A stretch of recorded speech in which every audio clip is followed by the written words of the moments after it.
Grandpa. There was a teenage boy who lived in a small town in Japan. He was kind of a nerd and belonged to the photography club in his high school. There was a girl in his high school that he was in love with, but she didn't even know he existed. She was popular in school and everyone loved her. She lived in a small house on the outskirts of town with her grandfather. The old man was disabled and the girl had to take care of him. Every day, the boy would admire her from afar, but he was always too embarrassed to talk to her. One day, he finally worked up the courage and sat beside her in the cafeteria. The boy told her he was doing a project for the photography club and asked her if she would pose for some photos. They spent a lot of time together, and gradually, they fell in love. After graduating from high school, the boy got a job offer in another city.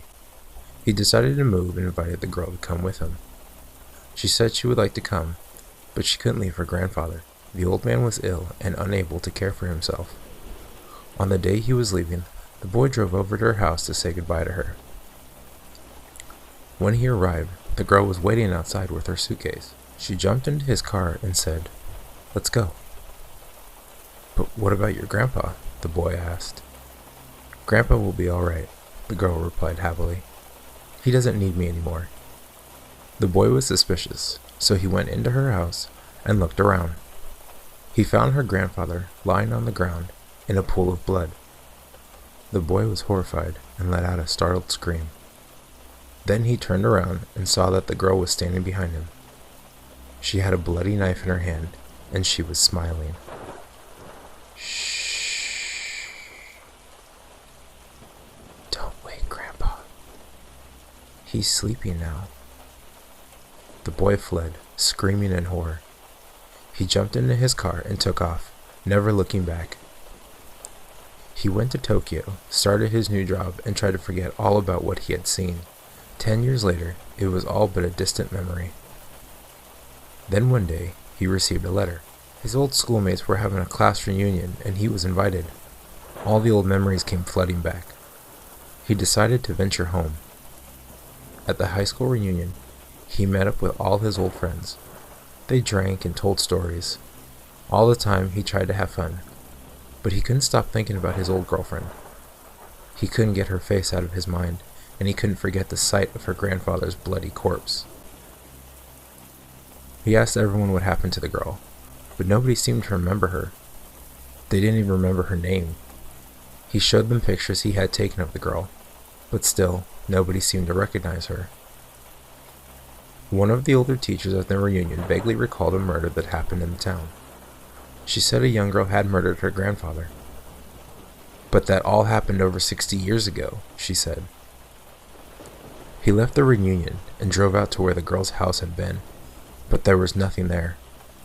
It was just a forest, and there wasn't even a trace of where the house had once stood. Family photo. The youngest daughter was diagnosed with an inoperable brain tumor. The doctors broke the bad news to her mother.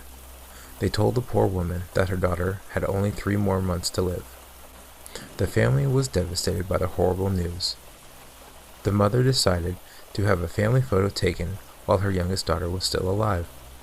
That way, they would always have something to remember her by. They hired a professional photographer to come and take the photo. The family posed with the youngest daughter sitting in the middle of the picture, and her mother and older sisters arranged around her. Afterwards, they had it framed and hung it over the fireplace in the living room.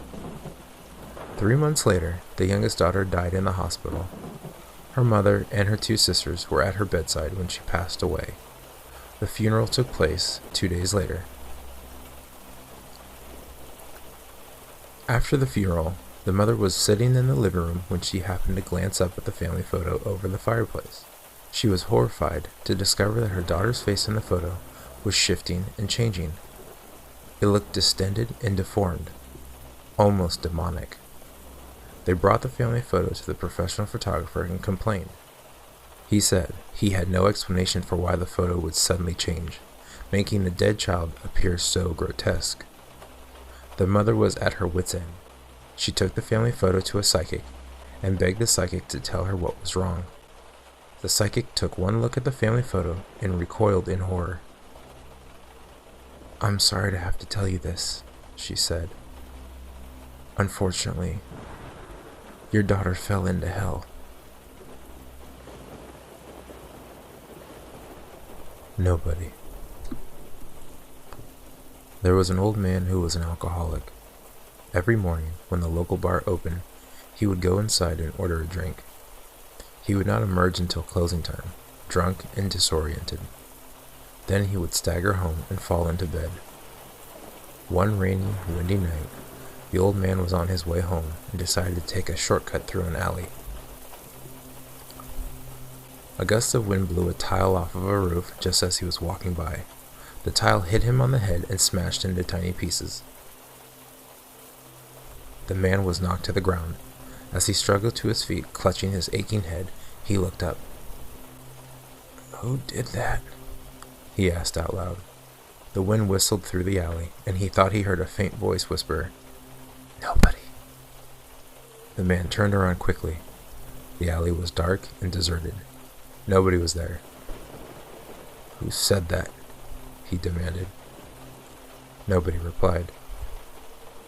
The old man continued down the alley, craning his neck and looking around him furtively. Shadows flickered across the stone walls. "Who's there?" he shouted. Nobody heard him. His pace quickened and fear gripped his heart. He had the sneaky feeling that somebody was following him. A chill went down his spine and he began to run. Suddenly, he slipped on something, stumbled, and fell to his knees. "Who tripped me?" he cried. Nobody answered. Through the wind and rain, he thought he could hear somebody breathing heavily. The sound seemed to be very close. He scrambled to his feet and shouted, "Keep away from me. Don't come near." Nobody listened to his cries. Desperately, the old man felt around in the darkness. His hand came across a piece of wood lying on the ground. It was thick and heavy and had a long, rusty nail sticking out of it. Picking it up, he started swinging it back and forth.